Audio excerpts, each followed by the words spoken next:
Assalamualaikum warahmatullahi wabarakatuh. Bismillahirrahmanirrahim. Alhamdulillahirabbil alamin. Wassalatu wassalamu ala asrafil mursalin wa imamil muttaqin nabiyina wa habibina Muhammadin wa ala alihi wa sahbihi ajma'in. Subhanaka la ilma lana illa ma 'allamtana innaka antal alimul hakim. Bismillahirrahmanirrahim. Wal 'asri innal insana lafi khusrin illa alladzina amanu wa 'amilus solihati wa tawasaw bil haqqi wa tawasaw bis sabr. Para jamaah, marilah sambil istirahat siang kita ngaji syarah kitab Arba'in, kumpulan hadis-hadis Nabi kita Nabi Muhammad sallallahu alaihi wasallam. Semoga ngaji kita di sela-sela kesibukan kita dicatat sebagai amal soleh. Allahumma amin. Hari ini kita akan membaca hadis Arba'in nomor 25. An Abi Dzarrin radhiyallahu anhu, diriwayatkan dari sahabat Abu Dzar radhiyallahu an. Anna nasan min ashabi Rasulillah sallallahu alaihi wasallam qalu lin nabi.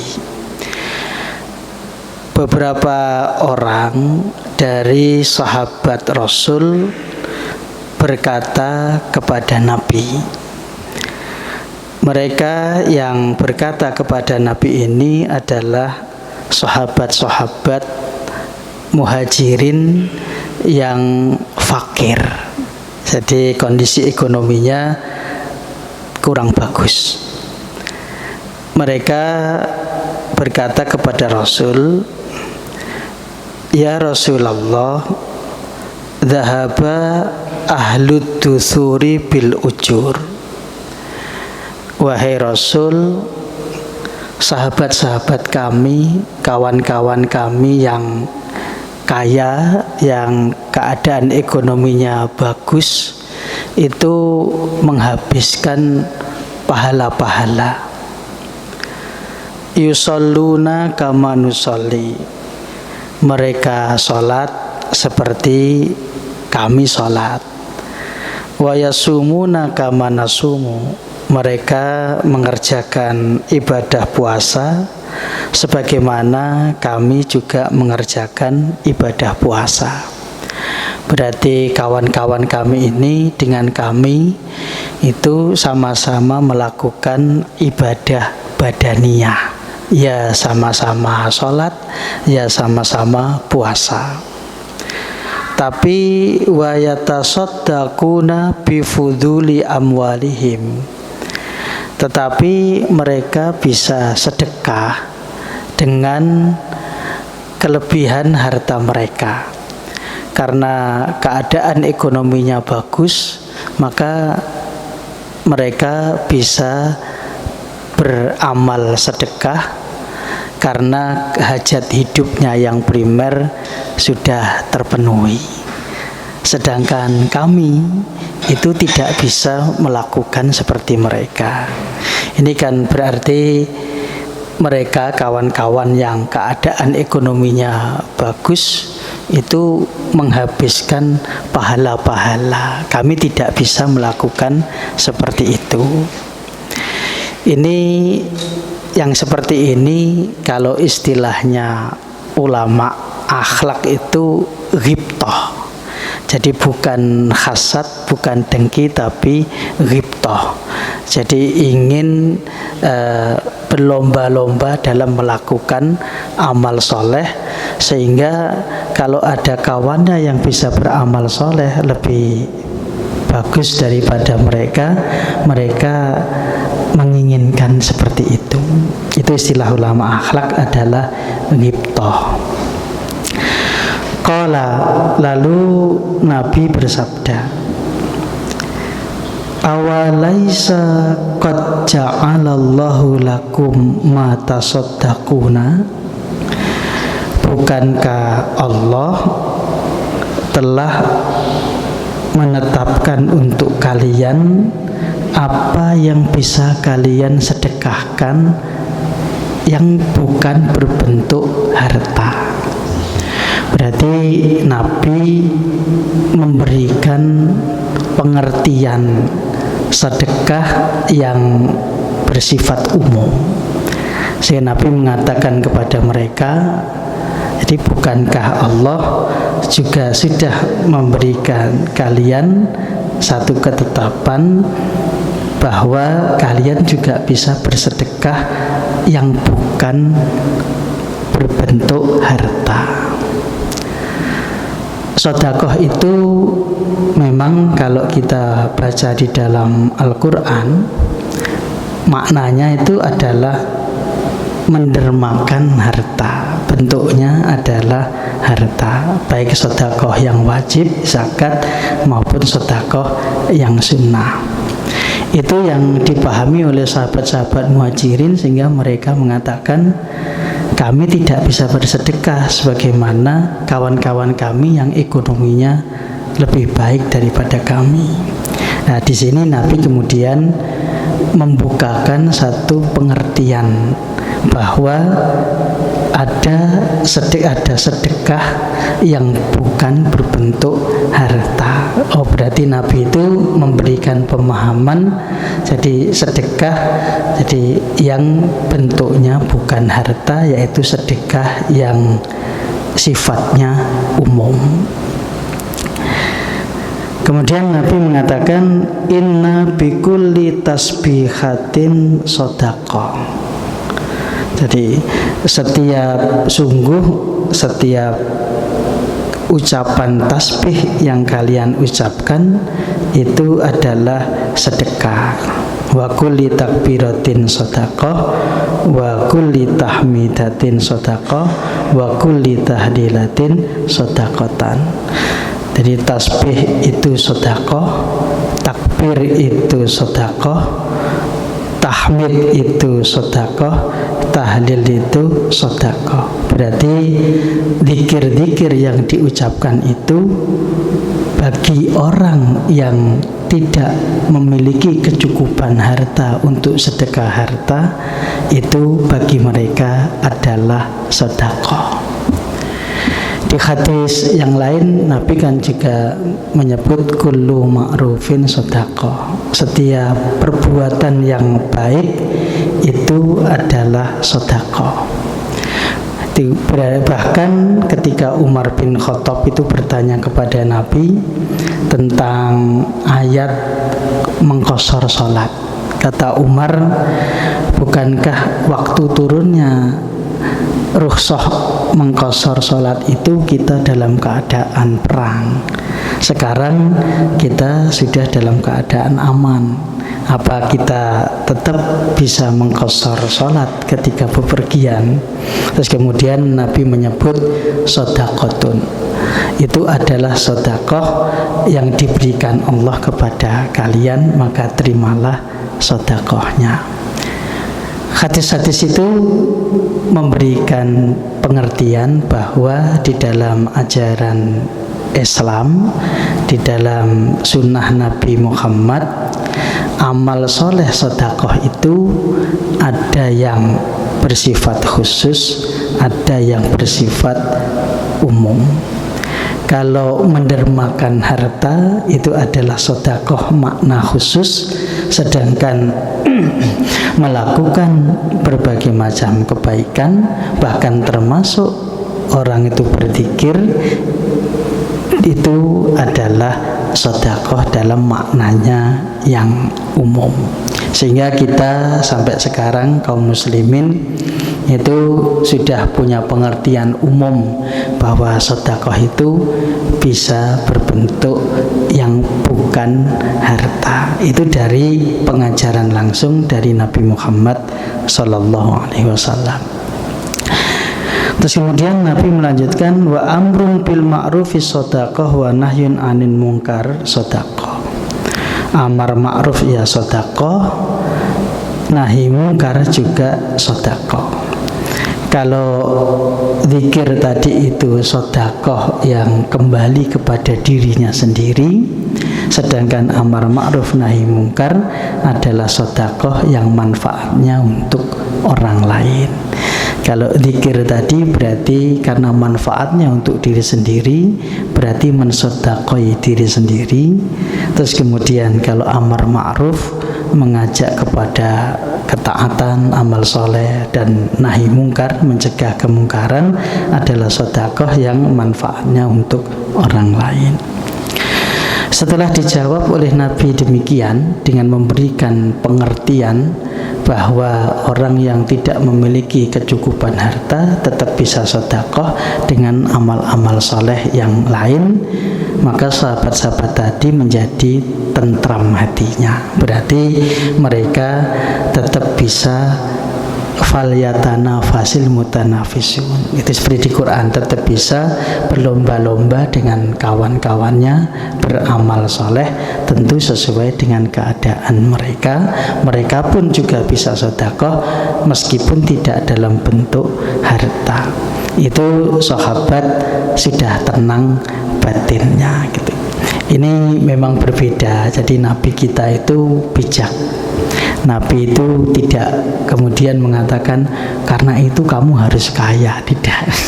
Tapi Nabi memberikan pengertian baru kepada sahabat sehingga batinnya tentram, tidak berkecil hati. Mereka bisa beramal soleh sedekah dalam bentuk lain yang bukan harta. Selanjutnya Nabi mengatakan kepada mereka begini, wa fi bud'i ahadikum shadaqah. Itu maknanya ini, dan kalian mencampuri istri kalian adalah shadaqah. Ini maknanya demikian, wa fi bud'i ahadikum shadaqah. Kalian mencampuri istri, suami mencampuri istri, itu adalah shadaqah. Ketika Nabi mengatakan demikian, sahabat-sahabat tadi itu eskal, janggal. Lalu mereka bertanya, ya Rasulullah, ayati ahaduna syahwatahu wa yakunu lahu fiha ajrun. Karena sahabat-sahabat tadi itu janggal dengan pernyataan Nabi bahwa suami mencampuri istri itu adalah sedekah. Lalu mereka bertanya yang maknanya gini, apakah kami melampiaskan syahwatnya itu terus kemudian dipahalai? Bukankah itu hanya memenuhi kebutuhan biologis? Gitu. Terus kemudian Nabi jawabnya Nabi begini, aro'aitum law wadu'aha fi haramin akana alaihi wizrun. Bagaimana kalau orang itu melakukannya dengan yang diharamkan, bukan dengan istrinya? Apakah dia berdosa? Karena itu idza wada'aha fil halali kana lahu ajrun. Karena itu kalau dia melakukan pada yang halal, maka tentu dia mendapatkan pahala.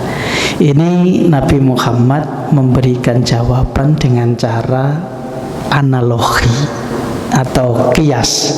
Jadi kalau melakukannya dengan yang bukan istri haram, maka tentunya jadi yang melakukan dengan istrinya mendapatkan pahala. Ini jawaban Nabi dengan menggunakan kias. Kias itu kalau bahasa kita analogi gitu.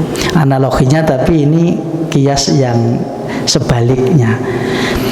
Di Quran juga ada, di hadis yang lain juga ada kias sebaliknya. Misalnya orang ahli waris yang membunuh pewarisnya, ahli waris itu yang membunuh, maka dia terhalang menerima warisan. Sebagaimana yang tidak membunuh maka dia berhak mendapatkan warisan. Itu juga termasuk berdasarkan kias atau analogi. Karena itu bagi ulama-ulama usul yang membidangi usul fikih, hadis ini menjadi dasar qiyas sebagai salah satu dasar untuk menetapkan hukum. Itu kalau hadis ini dibaca oleh ulama-ulama yang membidangi usul fikih, maka menurut mereka hadis ini menunjukkan bahwa qiyas itu adalah salah satu dasar untuk menetapkan hukum. Begitu. Kembali ke hadis kita tadi. Di hadis ini sahabat bertanya kepada Nabi bahwa mereka melakukan itu kan hanya untuk memenuhi kebutuhan biologis. Kalau di hadis ini disebut syahwat. Itu apakah memenuhi kebutuhan biologis itu terus kemudian dipahalai? Terus kemudian Nabi itu menjawabnya dengan analogi tadi. Kalau dilakukan dengan yang bukan istrinya tentu berdosa, maka kalau dilakukan dengan istrinya yang halal tentu mendapatkan pahala. Pertanyaan dari sini lalu dipahami bahwa perbuatan yang mubah itu bisa dipahalai karena perbuatan yang mubah itu bisa menjauhkan seseorang dari perbuatan yang diharamkan. Pertanyaannya adalah, perbuatan mubah dipahalai itu perlu niat ataukah tidak memerlukan niat?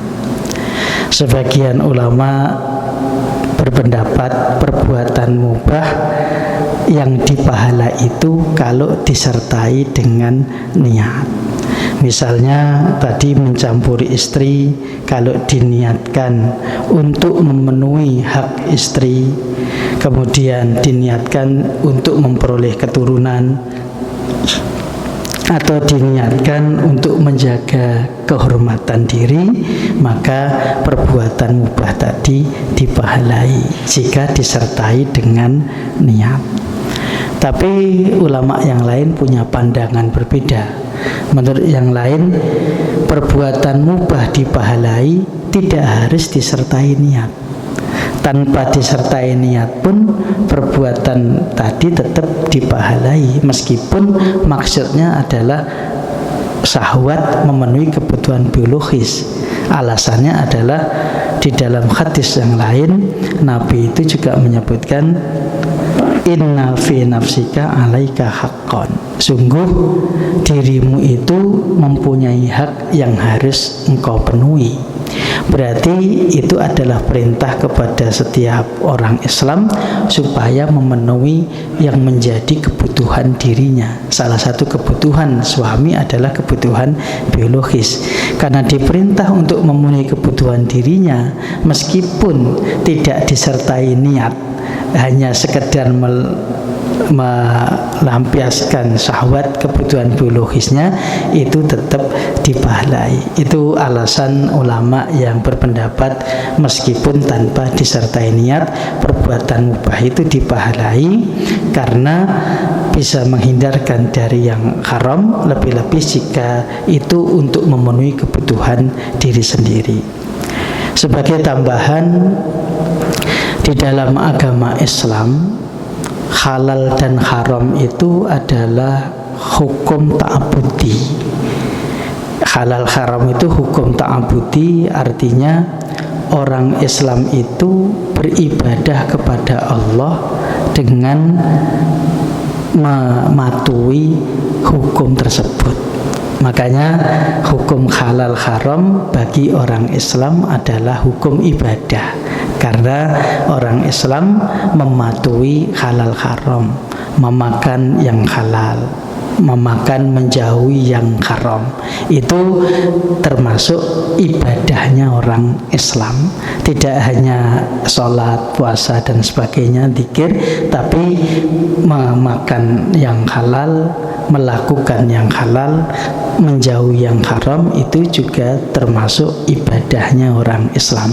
Maka hukum halal haram itu adalah hukum ta'abudi. Karena halal dan haram itu adalah hukum ta'abudi, maka bagi yang mematuhinya dijanjikan keselamatan ukhra, keselamatan ukhrawi gitu ya. Jadi seperti di hadis Nabi yang lain, ada sahabat yang menanyakan kepada Nabi, bagaimana ya Rasulullah kalau saya ini sholat fardu saja, puasa Ramadan saja, tidak mengerjakan sholat sunnah dan puasa sunnah, terus ahlaltul halala wa haramtul haram, aku menghalalkan yang halal, maknanya aku melakukan yang halal disertai keyakinan bahwa itu halal, dan aku menjauhi yang haram disertai keyakinan bahwa itu haram, apakah saya masuk surga dengan aman? Lalu Nabi menjawab, na'am, iya. Berarti pertanyaan sahabat tadi adalah pertanyaan tentang ibadahnya orang Islam. Ada ibadah yang bentuknya itu ritual seperti sholat, dan ada juga ibadah orang Islam yang dilaksanakan terus-menerus setiap saat, yaitu mematuhi hukum halal dan haram. Maka hukum halal dan haram itu dalam agama kita, agama Islam, adalah hukum ta'abudi atau hukum ibadah, karena orang Islam beribadah dengan mematuhi hukum itu. Mencari, memakan, memilih yang halal, menjauhi yang haram. Berarti beribadah dalam makan, dia beribadah dengan halal dan haram. Bekerja yang halal, menjauhi pekerjaan yang diharamkan. Berarti dia beribadah dengan mematuhi hukum halal dan haram. Karena itu bisa diambil pengertian bahwa segala aktivitas orang Islam itu ibadah adalah bila aktivitas itu mematuhi hukum halal dan haram, mengerjakan yang halal dan menjauhi yang haram. Karena itu adalah ibadah, maka dijanjikan di dalam Quran itu keselamatan ukhrawi. Itu adalah amal soleh bagi orang Islam.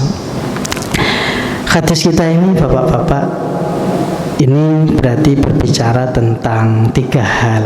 Yang pertama, keutamaan tasbih dan berbagai macam zikir bagi orang yang tidak punya kecukupan ekonomi, itu adalah sedekahnya. Terus kemudian amar ma'ruf nahi mungkar itu juga bisa menjadi sedekah bagi orang yang tidak bisa bersedekah dalam bentuk harta.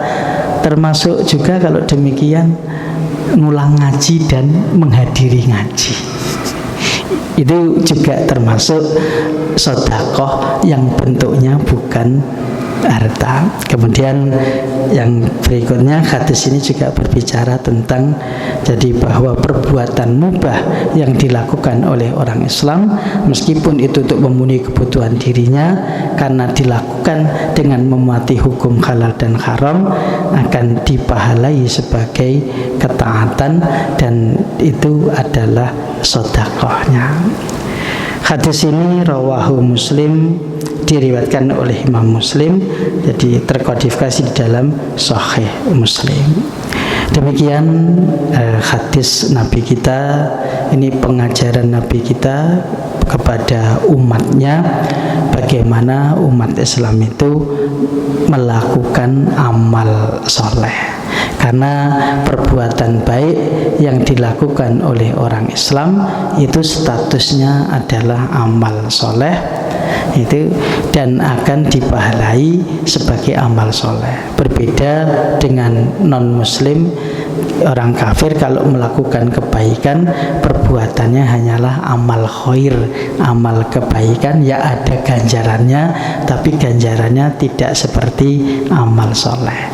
Kalau pengen baiknya itu menjadi amal soleh, ya masuk Islam, dan orang Islam memang diperintahkan untuk memperbanyak amal soleh, karena amal soleh bagi orang Islam akan menjadi rezekinya di dalam kehidupan ukhrawi. Demikian yang bisa kami sampaikan. Dibuka pertanyaan, betul? Barangkali ada yang mau disampaikan dari hadis kita niki. Nggih, sampun wonten-wonten. Nggih, kalau tidak ada, mari kita tutup dengan doa nggih. Hamdan syakirin, hamdan na'imin, hamdan katsiran liman yuafi ni'amahu wa yukafi'u mazidah. Ya Rabbana lakal hamdu li jalali wajhika wa 'azimi sultanik. Allahumma salli wa sallim wa barik ala nabiyyina wa habibina Muhammadin wa ala alihi wa sahbihi ajma'in walhamdulillahi rabbil alamin. Allahumma ighfir lil mu'minina wal mu'minat wal muslimina wal muslimat al ahya'i minhum wal amwat. Allahumma ighfir lana wa li ikhwanina alladhina sabaquna bil iman wa la taj'al fi qulubina ghillan lil ladzina amanu rabbana innaka ra'ufur rahim.